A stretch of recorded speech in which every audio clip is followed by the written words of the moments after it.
All right, it's time for the Wrestling Perspective podcast. Lars Frederiksen is on vacation or he's in Germany somewhere, so fuck him. I went out and got nostalgia. I know EC3, you're not a big fan of nostalgia, but here on this podcast, we had some pretty big names doing it with me. It was like Dmitri Young, Jason Kindle, that one weird guy that hosts the podcast, that me. And I went back into the bag of tricks and pulled out Dmitri Young. Dmitri said, I'm only coming on the podcast if you get EC3. You were the first text I made because I have your phone number, and here we all are. How quick did I respond to? I believe you were like, I don't know who you are, but I had Dmitri on my fantasy team, so yes. It's like I waxing poetic about nostalgia wrestling. I get on that. It's just because everybody claims like new, but then the second something for fantasy booking matches that'll never happen, or we're talking about old stuff and bringing old, like you want new, but sometimes you got to tolerate new and build new, so you can't go through that process. So we're stuck in nostalgia. But I'll go nostalgia baseball all day long. Nostalgia rock, nostalgia baseball, nostalgia, HBO shows. I'm all about that nostalgia. Well, I tell you, everything that you just said right there, it applies to baseball as well, with all these new rules and launch angle and spin rate. So my old man, I'm in a text group with my old men. I call them my old men. It's my dad, my uncle, and they're buddies, and they're huge baseball fans, and like they're just so livid about the run around second base stuff. They're just like, leave it alone, man. It's fine just the way it is. And I get it. Like, you got to evolve and go quicker with the pitch count and the clock. But at the same time, dude, I go to a baseball game. A baseball game is a lot like a wrestling match to me, too, is like you don't need constant interaction from the fans because they're just kind of adjusting and enjoying being there, where it doesn't need to be crazy loud excitement all the time. It's like the juice is worth the squeeze. I can watch a 20 pitch at bat with the game on the line, fouling off for that strikeout or for that game-winning hit, and like that's real excitement. But if it's constantly going, it builds up to things, and that's like with wrestling, you build up to big moments and big spots and things like that. So I would parlay baseball to wrestling in a lot of ways. I love the way that was explained right there. That is just absolute brilliance. And you're EC3. That's what's expected. That's right, D Young. I am EC3. I think too, with the rigors of a baseball schedule, people, they'll be like, well, they're not hitting each other all the time. I don't think human beings understand traveling nonstop and the ability, like you're playing a baseball game, you're going to be out there for 3 hours. Dude, our bodies are wrecked in wrestling and we're traveling so much. Just the warm up process to get ready to maybe do nothing takes forever. So it's always a grind. And that's just a different kind of grind than a 16-week football schedule or an 80 game basketball schedule. Like it's sustained and it's constant, and you always have to play through injuries where if you're injured in a football game, you might miss 1 week, but like baseball, you got to stick it out and you're in a slump and your labrum's torn, but you're still playing because you have to. Same thing with wrestling. We have to perform. Are we hurt or are we injured? Usually we're just hurt. I went to a couple of TNA events back in like 2009 when my last year of playing, and those guys show up early. When things start at 7, and you know what? Everything that you're saying, it resonates with me with baseball, because for a 7 o'clock game, and I asked some kids this a long time ago, what time you think we get there? They're literally, they was like, 6 o'clock? I was like, oh, no. Like, if I get there at 2:30, I'm late. I get there between 1:30 and 2, so I go to the training room, get all that done, go down to the cage, get my swing, maybe go up onto the field, get some early ground balls or fly balls, depending on where I'm playing in the infield or outfield, and then go through batting practice. It sounds like all the same rigors that you go through to prepare for when the show begins. With wrestling, it's that hurry up and wait. So like you're saying with those impact days, like when it's TV taping, the show starts at 7, we're there at noon, and we're sitting there doing nothing for hours because everything's changing or shots aren't set up. So just that environment for so long. And then at least you got to go outside and take ground balls. Like we're stuck in like locker rooms So I started developing tendencies to, like, if I'm getting to shows early, I'll go outside for an hour, like even if I'm supposed to be doing something, just to catch the sun, just to feel, the circadian rhythm rebalance, like to feel alive. Because we're stuck in those buildings all days. Everyone's just sitting there on their phones now too. It's just, it's mentally grinding.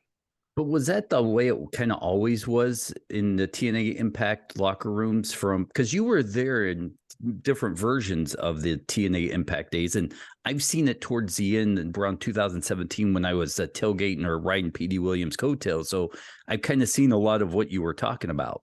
Yeah. TV for any of the companies is pretty similar. So with the WWE schedule, if it's an Eastern Coast, usually a TV call time is 2, but you want to be a little bit early. And then if you go to TV, WWE for sure, at least you're catered, well catered.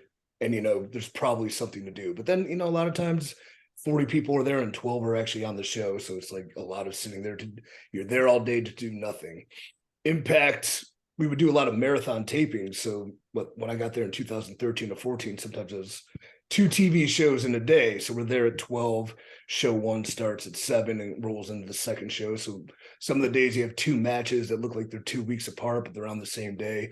And if you have that first match, it's like playing a double header. You have that first match and you get it all out of you and your adrenaline drains, your dopamine's out, you're working so hard. And then an hour later, you cool down and then you got another match. And it's just like, it's hard to come down to get back up. So those were tough. NWA TV is the same now because we're doing like marathon tapings, but we're there all day. I was just doing OVW and we had a pay-per-view. I sold it out, of course, here in Louisville, Kentucky.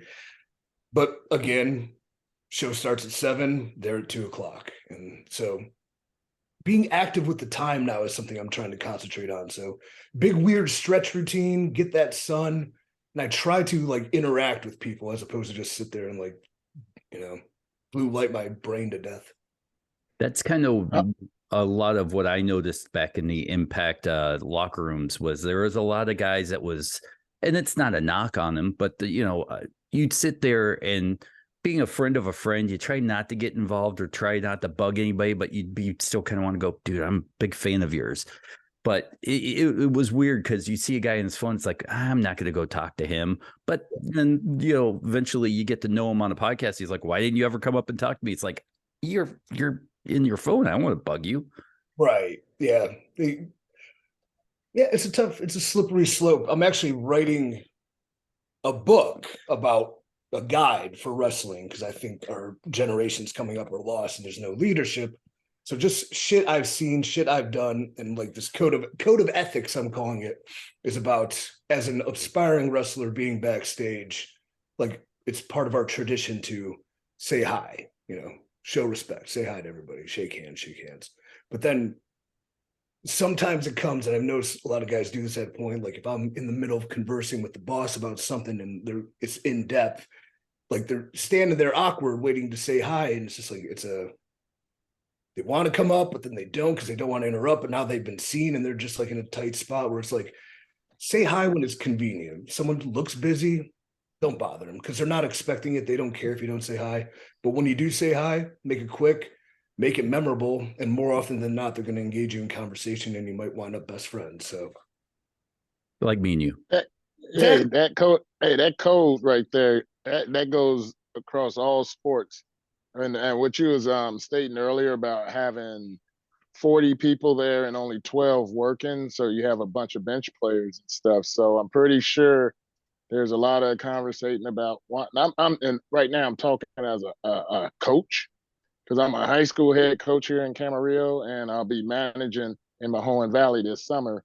And I know when the starters are out there, hey, they're just going out there doing their thing, but there are guys that are good, but hey, I'm playing this guy over you. Is that same kind of politics that go on in wrestling where guys ask, what can they do to get in the lineup or stuff like that? Yeah, I think a lot of what the younger generation, and the reason I'm writing this stuff is because I've been in everybody's position. So like I'm speaking from experience, but it is that kind of political maneuvering to ask them, what do I need to do? What can I do? What I have noticed though, maybe you notice this with high school kids, and I don't want to be two old men yelling at a fucking cloud here, but it just seems like this generation, and maybe we were the same in ours, will say they want to do all these things, and then you tell them what to do or how to do it, and then they don't do it. Like, I'll do anything to live my dream. You'll do anything, really? Well, will you do this? Like, oh, you know, I mean, I don't know. It's like, all right. I think the one difference, like in high school, there's a lot of parity. So the difference between a starter and a bench player might be, I would say it's kind of like hit or miss. Like it can go either way. Whereas in, I guess, the majors, you know, you have a guaranteed contract, you're paid, you want to play, of course, but you can't politic. The utility infielder can't politic to be the starting shortstop. Like they just know their position. But I guess in high school, I don't know. When I was in high school, I had a game where I went 2 for 3 with a 2-run double in the bottom of the 6th. And the next day I was on the bench because my high school coach was also a teacher at the high school. And I just broke up with my girlfriend and he was punishing me because he was a creep. So there was politics. Why am I? Did I not? Should I have went 3 for 3? What could I have done? And I had a walk, so my on base percentage was fucking pretty good that day. So I just don't know. Like maybe high school players can use, and wrestlers will do this, use the term politics as a bad thing to project they're not doing enough to be where they want to be. And I'm guilty of that as well. So, in your book, can you try to get rid of the wet fish handshake? Because that was, yeah, that's the dumbest handshake in the world. I'm so glad you mentioned that.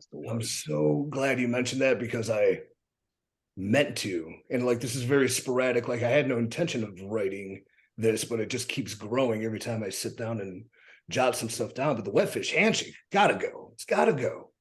And it's usually it's like the old timers who haven't done anything. Like you shake Cena's hand, you're getting a firm, meaty grip.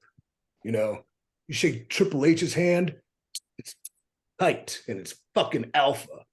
You shake a 30-year vet who's only had 40 matches, and it's like fucking just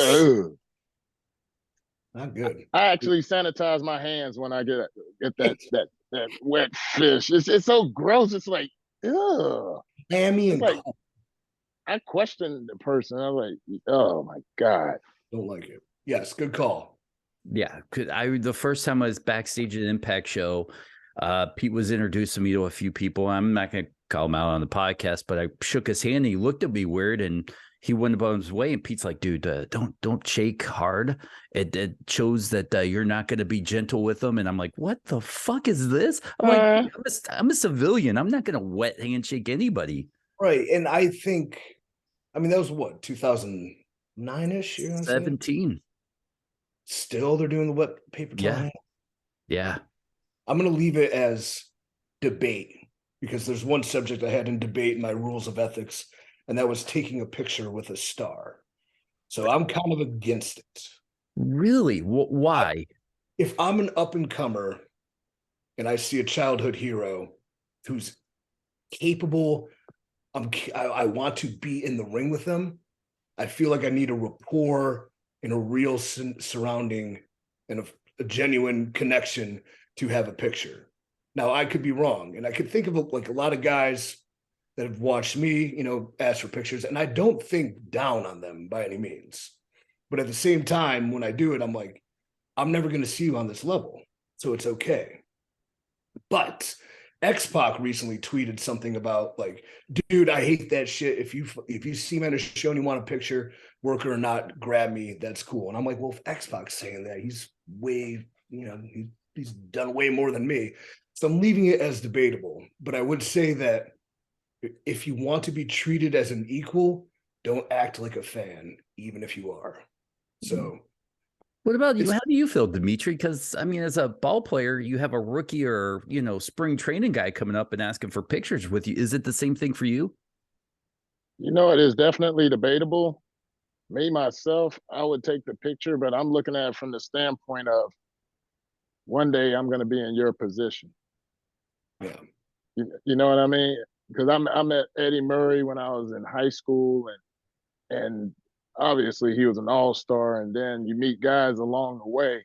And I tell him that, and I explain to him that I'm a big baseball fan growing up. I collected baseball cards of you guys, and this is what got me into that. So I give him an explanation and tell him I'm well on my way. And then I see those people later on, like, for instance, I collected PSA 10 rookie cards, and I've since sold the collection. But I remember going up to Tom Seaver. He was one of the announcers with the Mets at the time before he passed. And I went up there, introduced myself, and told him, yeah, I collect baseball cards. I have your PSA 10 rookie. He didn't know what I was talking about, but I heard that he brought that up on air, and people explained to him what the collection was and what it stood for me growing up. And so the explanation behind it made it more of a story because I was a fan. But I understand where you're coming from as well, because there are some superstars that don't take pictures, and it's their own, it's whatever. If they want to do it, that's fine. If they don't want to, that's fine as well. That's why I do want to, I realize the error of my ways and maybe my grieving bitterness I have to the world sometimes, but like, it's a decision I would suggest an aspiring wrestler to make based on their own decision. But I do remember like a lot of pictures I've taken with up and comers and things like that. But the one noticeable one I remember, because it's on the internet somewhere, like MJF took a picture with me in like 2015 or 16, and that's still floating around. And like, that's cool because like in another world, maybe we'd be working together in high level promo battle feuds. But at the same time, like, he came to something I did and he learned a lot and he became a huge star, and that's pretty cool. So I'm glad he did that. Let me ask you this then. How about the timing of the picture? Is that more so than the picture itself? Like if they were to ask you after the show, you're washed, you're clean, you're maybe milling around saying goodbye to a couple buddies, and then the guy comes up to you and says, hey, do you mind taking this picture? Opposed to like at the beginning of the show when the guy, you're just getting there. You don't know if he's working the show or setting the lights, that kind of thing. Yes, I think that is actually, timing is everything in that nature. And I'm never turning down or mad at him. I'm just saying, if as an aspiring professional, where do you want to be seen? Timing, I think the way you said it, very important. Or like, we're getting food later, or yes, after the show, cleaned, feeling good, everything's done, shaking hands on the way out. Can I get a picture? Hell yeah, buddy. Psh, let's go. So yeah, that makes sense. That sounds the same with baseball. You see the guys doing their sprints before the game. You see a couple go over there and sign. But for me, it was like, I'm getting ready to whoop this team's ass over here. So I'm in that mood, and like after the game, we say, yeah, I see, okay, boom. After the game, and then when I'm suited and booted, only when I'm at the stadium, when I'm out to dinner, hey, I know that you're eating. I don't want to be rude or anything. Well, you are. Yeah, they are being rude. I'm over here trying to tear into this doggone porterhouse, and I was like, after I don't do anything while I eat, and so I know y'all get the same thing as well. Yeah, if we're talking from the fan perspective too, I was always raised by my father to ask at the appropriate times. Like, if you ever see somebody eating, you don't talk to them.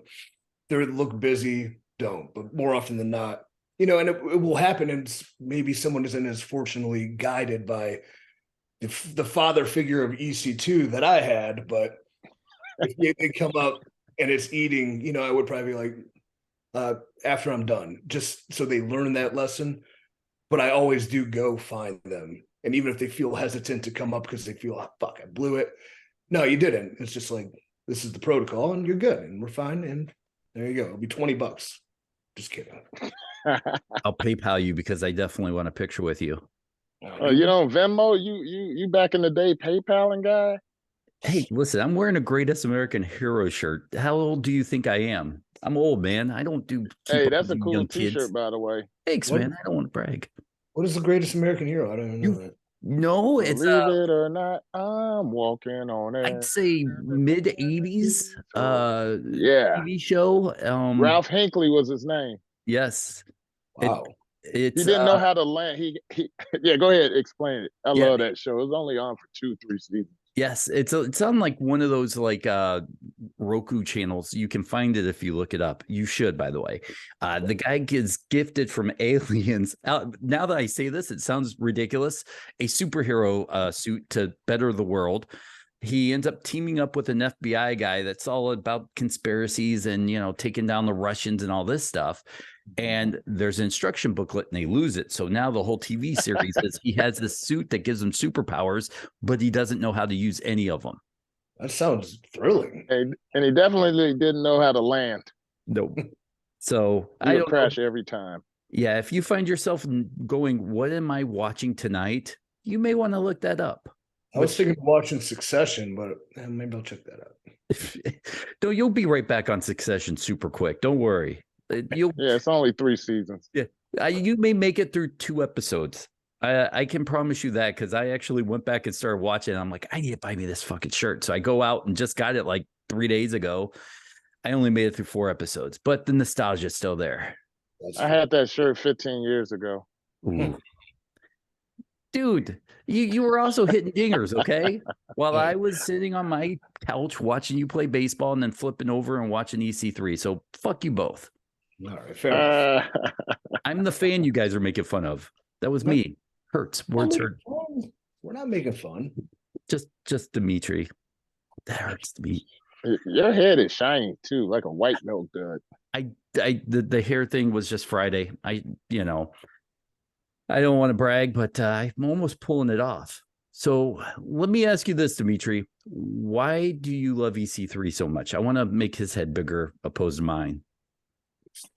When he debuted as Dixie Carter's nephew on TNA Impact. Was it TNA or Impact at the time? Was it Impact? TNA Impact. Impact. Okay, that's what. Right. And then you had the undefeated streak, won the title, and you was an absolute prick. You were MJF before MJF. Yeah. Like you because you had on the suits, you was looking good, and you were an absolute prick, and I absolutely loved it. And everything that you did was credible. You know what I'm saying? The build up and that's why it was a travesty to see after you went through that 5-star ladder match at I love that match, by the way. And then you weren't talking at all when you got called up. And I was like, oh my God, the guy that has a gift of gab, silence. And it's really absurd. Go ahead. It's absurd. I mean, what are you gonna do? What everything that has happened for reasons to happen. So, I'm glad the nostalgia of my TNA run means something to especially a professional athlete, because I've heard that from a few, and the amount of respect I have for what you guys do, obviously it's like, okay, that's cool to know. And it was great impact. I think what was great about that too was given the opportunity, but then seizing it and sticking by what I thought it would be, to be that absolute prick, to not be worried about, quote, wrestling as much as becoming a character, and to kind of show the stages of credibility develop from like a pompous fucking dickhead who's getting fed tomato cans to like a guy who's going into wars and he keeps kind of winning, and then he's actually gets good, and then he becomes a champion on his own. Like it couldn't have been written better. So thank you. You're very welcome. One of the things I know about you is you're smart and funny. I mean, you're one of the funniest people I know in all of wrestling, and your personality is amazing. And there's, and I hate to do the nostalgia thing because, one of your recent interviews, you kind of talked about the NWA nostalgia and changing it and all this stuff. But there's this new version of you, which threw me off guard because I came up with like Dmitri. I loved this EC3 dickheaded, confident guy talking. Then you become this dark Punisher-esque character. And but you've talked about this final evolution that you keep, working towards. Is it in the middle? Is it one way to the left, one way to the right? Do you have an idea of like where this evolution is taking you? Yeah, I think I have a final goal. It's based on Nietzsche's Overman. So what I'm realizing at the time, you get fired from the WWE, the pandemic's running wild, like life and the world is burning outside. To just maintain this, like, hey, I'm a rich guy, it's fun, right? Would have been probably financially lucrative because I'd probably have just went right to AEW, but also at the same time, not realistic to me because that's not how I was feeling or living.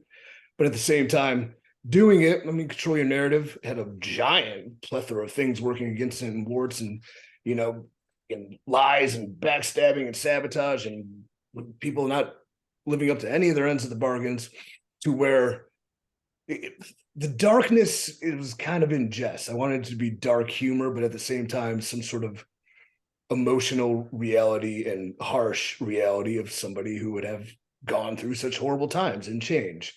But now we're kind of out of it and moving forward. I kind of see a compilation of all of those. So the rugged badassery of this superhero with superhuman physique, but at the same time, maybe a little quick wit and some banter. And at the same time, this evolution into believing he is a legitimate real life demigod. So that's kind of where the final evolution to be. Because I want the overman, because I'm over, man. It's money, right? It's fucking good. Yeah. Shout out to wrestlers.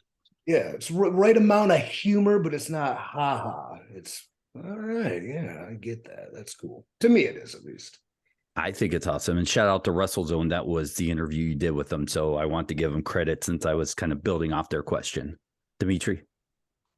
No, I mean, I was going to ask about, what gave you the courage to start Control Your Narrative, where, like you said, everything was against you and things of that nature, to be able to be like, fuck it, I'm doing this. The courage in it was based on the pandemic and that run in WWE. Like the intention, and I lost sight of what the intention was. The intention, I did not want it to become some promotion, like the 3-letter brands, I would call it. It had no intention of being a promotion, but then because what I went through within the pandemic and kind of, your art is your therapy in a way. So developing a character and getting all this shit off my chest in a working manner, I realized how cathartic it felt to just build something myself, as opposed to walking into a wrestling show and being handed a script and like, what do you want from me today? You want me to do these lines and these moves? Okay. Like, so I wanted to give independence back to anybody who wanted to kind of reinvent themselves or try something new, different, or unique. Then when, Braun would come aboard, you kind of have you have a top level star right off the bat. So with now there's agents involved and all these sort of shyster people popping up out of the woodwork promising these things, these TV deals, these live things of this nature, to where it's like, this is not what it's supposed to be, but if this could happen, you got to try, even though in my heart, I knew it wasn't going to be real because I know everybody's full of shit. That was the whole basis of my characters. Everybody's a fucking liar. So, in theory, it all kind of turned out to not work out. Not anything against Braun. He should have went back and he should make that money. And his mission was complete because he was able to develop himself and go off and do what he wanted to do. So that's cool. But now looking at it, writing a book that's going to guide wrestlers, hopefully. It might be a small section of them who can handle the harsh realities I have to teach them and tell them, and like the real dirt of this industry and how to get through it, but also how to, train through it, work through it, creatively think different through it, build confidence through it, become creative through it, how to become consistent through it. All these things I'm writing about. Controlling Your Narrative is always going to be a platform for neglected or a younger generation to kind of find their voice and go on and create themselves and hopefully become stars in their own way. So that's what I wanted to build, and it's kind of what I wanted it will be again. So I noticed a softness in your character, at least on NWA, from where you started with the Control Your Narrative stuff. Is that based on how you feel in the NWA? Like, hey, I'm comfortable. This is a great place to be. Now my character can kind of be a little bit more centric instead of I don't even know what the word would be. Demented. Yeah, very rigid, maybe. But you don't seem as stiff of a character, if that makes sense now. Yeah, that's why I grew the hair out. Which is nice, by the way. I like it. I think to constantly evolve, so to go to one extreme and drastic measure, but at the same time, it turned a lot of people off, turned fans off, and that's okay because, you know, when you're creating art, you can't be afraid to offend people. So having fun again, I think, is why the softness and, you know, the more stationary it can become, because there is fun in what I'm doing and there is a clear sight of goals. And I don't have the pressure of everybody else's bullshit. I just have to worry about mine. So if I have a goal to become NWA World's Heavyweight Champion, I mean, I'm the current NWA National Champion. Thank you. Hold on, let me get the title. Yes, get the belt. So not the pressure of everybody's nonsense and all these false bravados and promises of shady business. Yeah. Like that softness can return. Yes, sir. You know, fans, we are entertainment. So I don't want to be a hard lesson in the horrors of the real world when professional wrestling is escapism too. So more a silent awareness to you guys are being fucking fucked over by everybody around you. But at the same time, I'll do it fun. You know what? The 10 pounds of gold will look a lot better than the national belt, even though the national belt is moi. Yeah, that's nice. Got crocodile skin. Wow. I like to see you with the 10 pounds of gold. I don't know. Maybe I need to get a gig on cable news network and then I'll be right in there. I think we can get there. I mean, doing this podcast is one step away from basic cable. Yeah, well, you know what? Not only am I Dixie Carter's nephew, but apparently I'm Tucker Carlson's nephew too. It's the damnedest thing. Yeah, how does that stuff happen to you? Because you seem. Here's the weirdest thing about you, as Carlson the third. Well, as a guy who I would fancy myself just under friends with you, right around very good acquaintances. I think working my way up that ladder, but a supporter nonetheless. And you could sneeze and the internet will write 3-page articles about how you were the most horrible human being spreading lies. And I'm like, oh, wow. I don't even talk about anything online or politically, and I don't understand it except for the fact a very minute, awful, soyish fan base opted to make me a target because they think they know what I am or what I believe. And it's kind of interesting. Why? And then also, maybe, just maybe, I'm still one of the true great professional wrestlers because I'm making you feel something. And you don't know if it's real or not. Hence the term work. Education right there. I do charitable things. Do I need to post about it on social media? No. I do more charitable things than probably anybody. I am a nice guy, unfortunately. I'm so nice, people literally consistently bug me for advice on life because I guide people through their rough patches and things of that nature.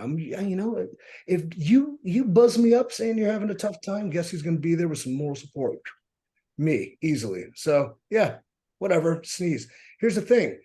I don't respect the opinion of people I don't respect. So it's fine. It's fine. The true greats in any sort of genre or industry are the ones who are unafraid to go out there and do something different and to have that energy, whether it's their negative energy or your positive energy overshadowing them, creating something that has feeling, love, hate. As long as it's not indifference, I don't care. See, this is why you need to be doing a podcast. I know you're a 2-timer on here. The first time I went on this rant about, first of all, how I loved the little one you did, not little, but the short run of it that you did. And I wish you would bring it back. Now you're too good not to be, whether it's wrestling or just anything, you're too good not to be doing something podcast wise. Yeah, I Agreed. Thank you, boys. I think it's finding a niche too. So doing wrestling, it's got to be wrestling based, but then at the same time, to expand to other markets, what do you have to be like? Because you have so many, like this is wrestling based. Yeah. You have so many assets from athletes to musicians you're working with.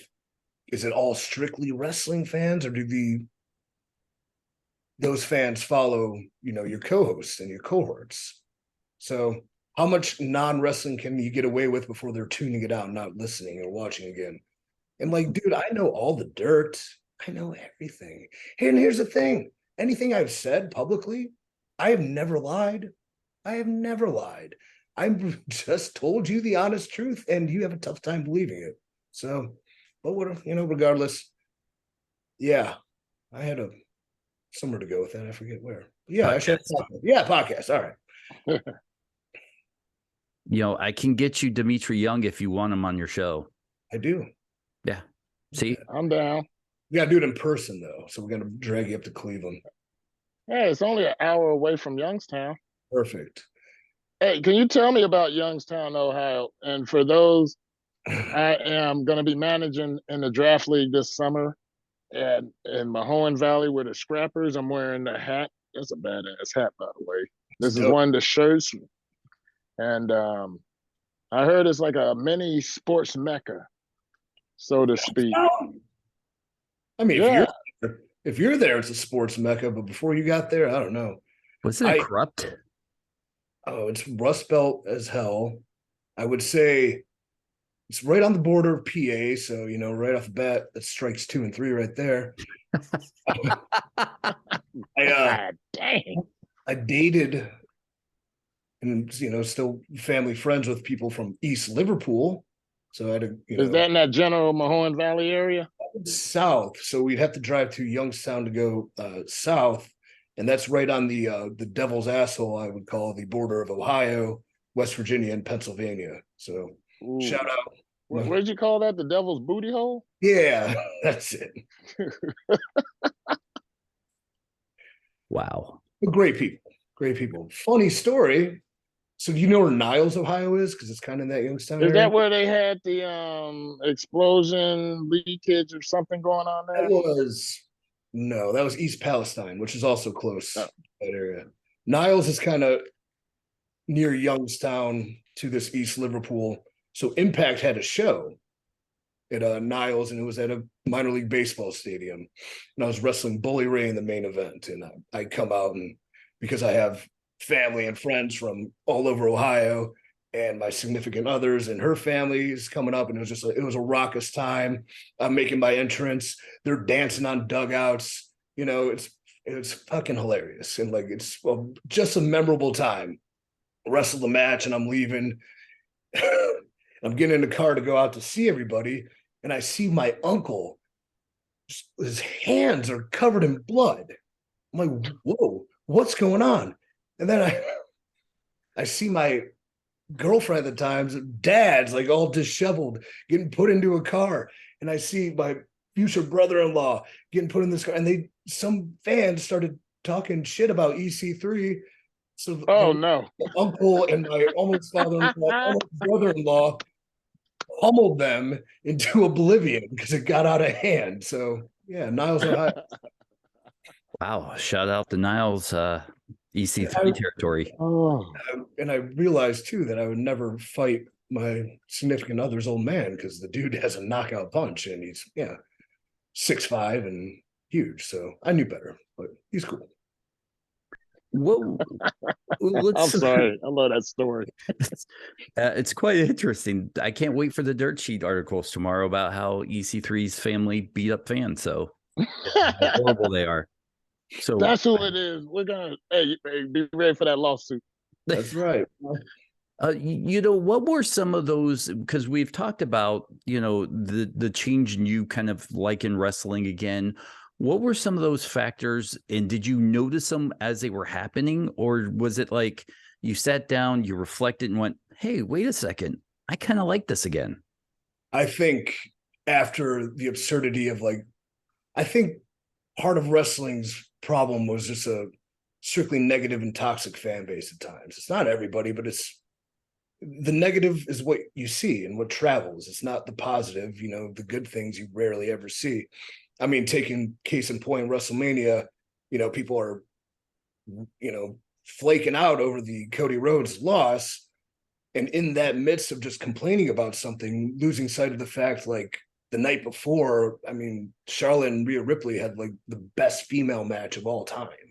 And nobody's like talking about that. So I'm like, why aren't we talking about the good things short of like your fantasy of what you wanted to happen, which in theory is going to happen now because it actually means something. So just delay your gratification, you losers. But liking wrestling again came from being around choice young talents, I would say, because I'm doing the bit with OVW and Al Snow and helping him build that out. And like, there's a lot of potential there, but one kid in particular working with Cal Hero. Love them. I absolutely love Cal. You do know him, okay? Yes. Oh yeah. I follow his dad, and through his dad running the promotion in Wisconsin, I've become a fan of him. He gets it, and he works hard, and he knows he does have sort of that benefit of the family relationship with Al, but he works twice, 3 times as hard as everybody to maintain the fact that like, I'm not getting it handed to me, I'm working for it.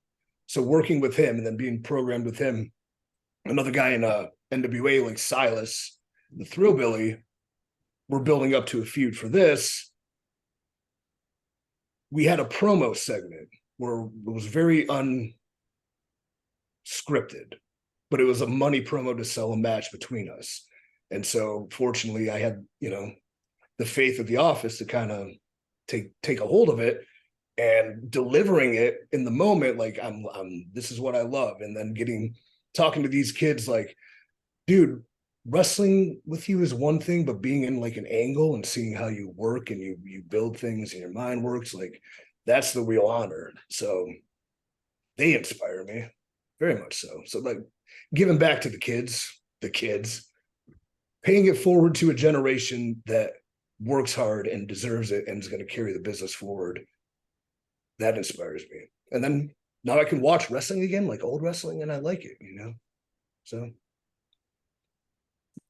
Dmitri, you've told the story a few times, and I think EC3 will get a kick out of it, but because this will take us back to old wrestling and whatnot, but can you tell him the story about the Cincinnati Reds locker room, NWO? Oh, yeah. Yeah, we were split down the middle. We had NWO Hollywood that consisted of the captain, Barry Larkin, Johnny Knoxville, Aaron Boone. Who else was part of it? No, Sean Casey and myself, we was part of the Wolf Pack. There you go. Pokey Reese was Wolf Pack. Eddie Taubensee was Hollywood. Hey, we had like a dead split. And it got to a point where, I would wear an NWO t-shirt, on the road and stuff. And then getting off the bus, people, the green flies, the autograph seekers, they right in front of the bus. Yeah. They're giving me the too sweet way back when. And they knew that we were big wrestling fans. And I mean, that's how Clubhouse was run. We talk shit to each other. And we'll compare stats after the game. Whoever had the better stats, the loser has to buy dinner type stuff. Did you ever have anyone? Did you ever have somebody turn their back on the Wolfpack and join the NWO Hollywood? I've never asked that question. As many times as I heard this, I've never asked that. We did have one. Sean Casey, right? No, it was Danny Graves. Okay. Fucking Danny Graves.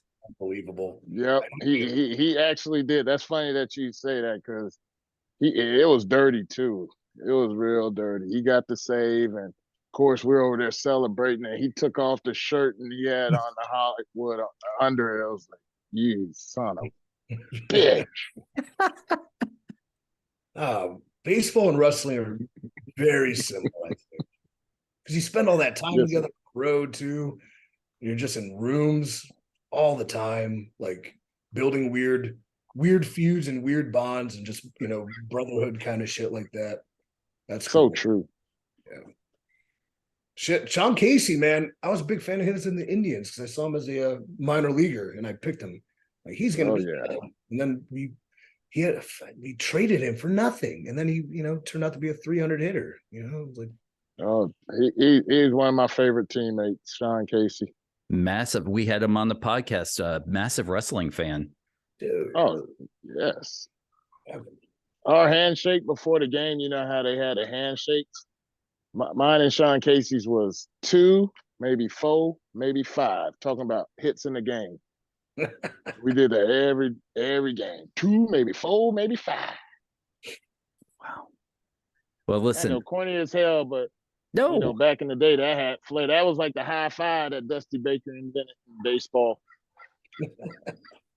Well, back in the 70s.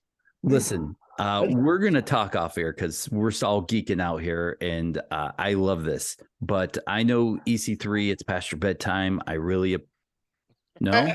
No, usually, like, I'm, because I try to be that stupid early riser, but my flight schedule got me all flipped off, and I was up at the coffee shop writing my little manual here, and then like a pretty girl walked in, and now I'm gonna go talk to her. I try to retain. I try to keep women out. Like, they just weaken legs and weaken minds, but some human connection isn't the worst thing, so I'm good. But I said, hey, I got to go do a podcast with my celebrity friends. And she's like, oh, wow, that's so cool. Yeah.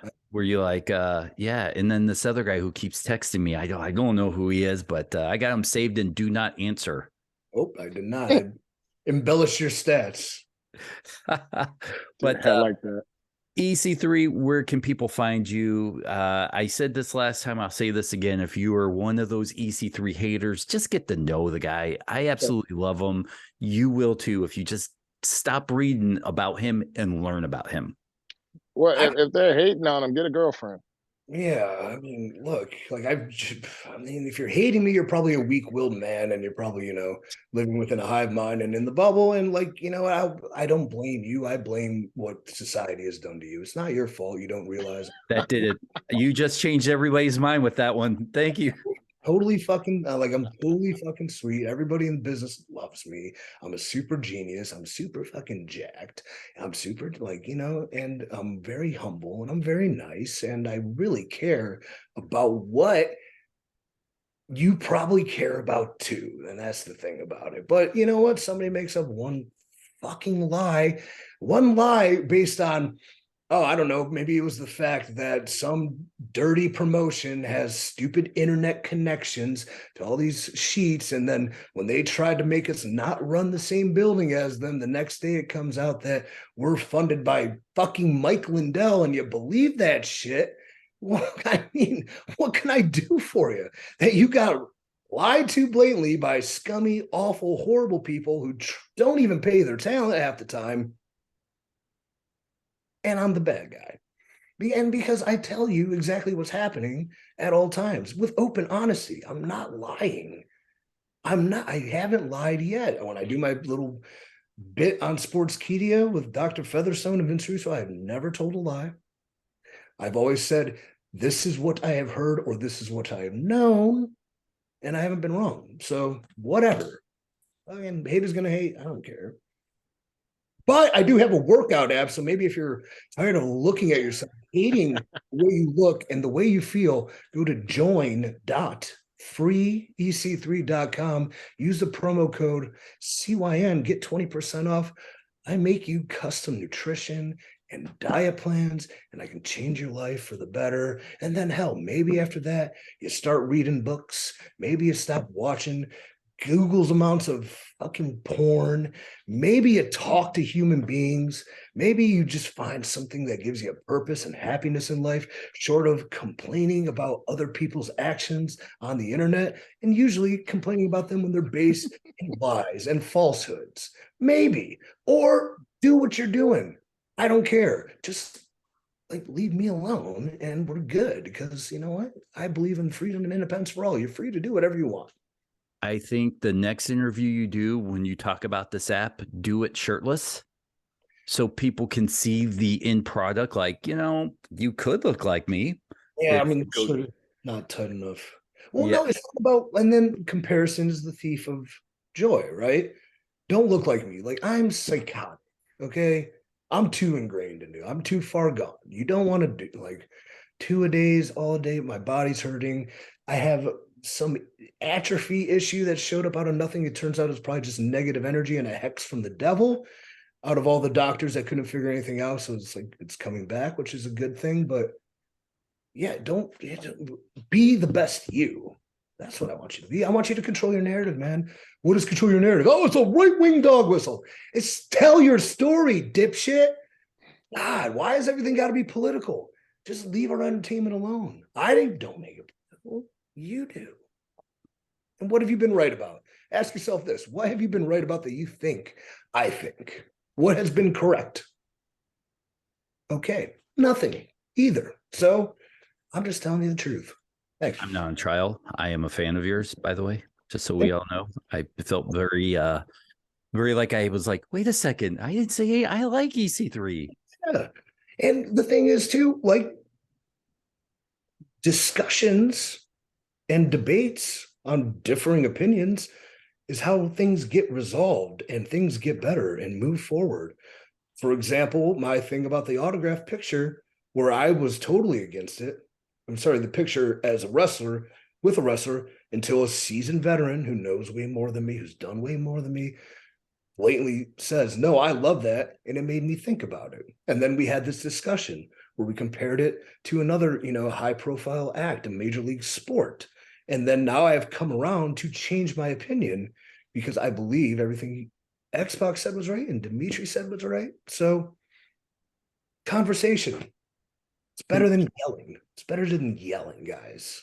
Can I suggest a change, though? Can you propose changes in your books? Because I think there needs to be a change to the handshake. Not the wet one, but maybe if you're on the show, you should shake everybody's hands. But if you're the lighting guy, you don't need to shake everybody's hands. If you're just bringing in catering, if you're a friend of a wrestler, I don't need to shake everybody's hand. Yeah, this book is geared towards it's a very niche market. It's for the aspiring wrestler. So I mean, you probably like it a lot, but like I'll support you and buy it. Well, I mean, I might have to make it a giant course because I also don't know if it's something that should just be willy-nilly to hand to fans, and then it goes to then Reddit gets a hold of it, then they just post it online. Like, they gotta pay. Like, you know what I mean? Yeah. Like, we'll sabotage this. Look what he said about making spots mean something. He said super kicks are good when they're done in the right moments. What a fucking demon. Kill him. So where was I going with that? Mine was changed. Book. Yes, the handshake. I break that for the aspiring wrestler to make sure they shake everyone's hand because everybody on that show has importance. So shake the catering person's hand, be respectful to each and every person that's part of making that show happen because without them, there is no you.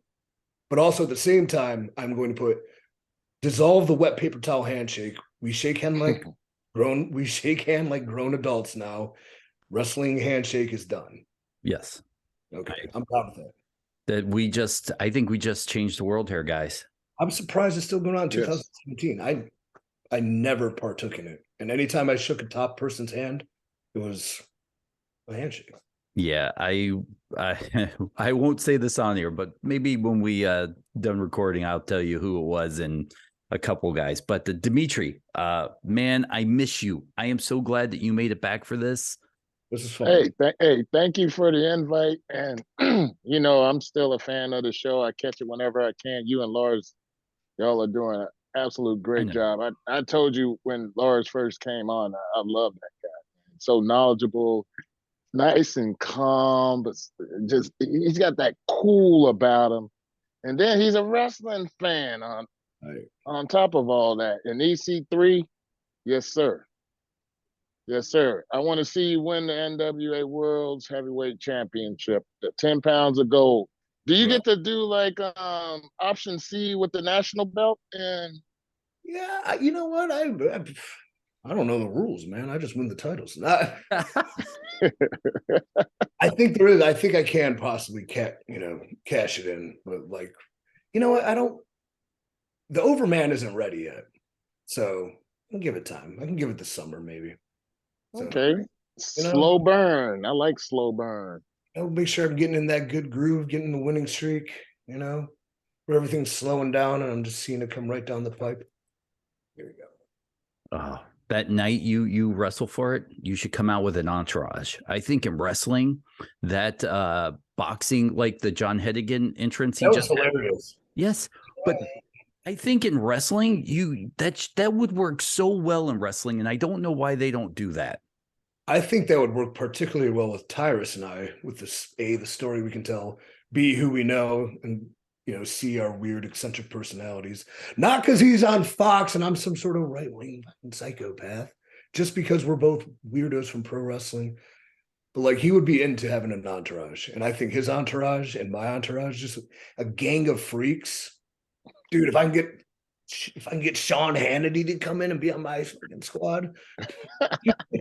Well, I can promise you, Dmitri Young, maybe in this time from now to then, we can turn Dmitri Young into like the Black Sean Hannity, and then it will mean more when he comes out. Like, are you in, T? Can you start spewing off a bunch of hate speech? Spewing off. I need to get back in the gym. I got to get on that EC3 program. I will send it to you after this is over. I'll let you. I would love for you to try it out. Give me some feedback. Not to sell my shit, even though I should. I'd be a good businessman if I did. But it's custom designed for who you are and what you're doing. So I'm a dad. I can go 3 days a week, and I like to eat well, but I'm not into micromanaging all my meals. No problem. Get you something good, easy to follow. It's just about consistency, Well, listen, EC3, I'm sure you will be back on very, very soon. You are one of my favorites. I can't say enough nice things about you. I'm a fanboy. For everybody at home, the podcast's over. Go do something constructive. We're going to say our goodbyes off the air. EC3, Dmitri Young, thank you both for hanging out with me tonight. Thank you, Dennis.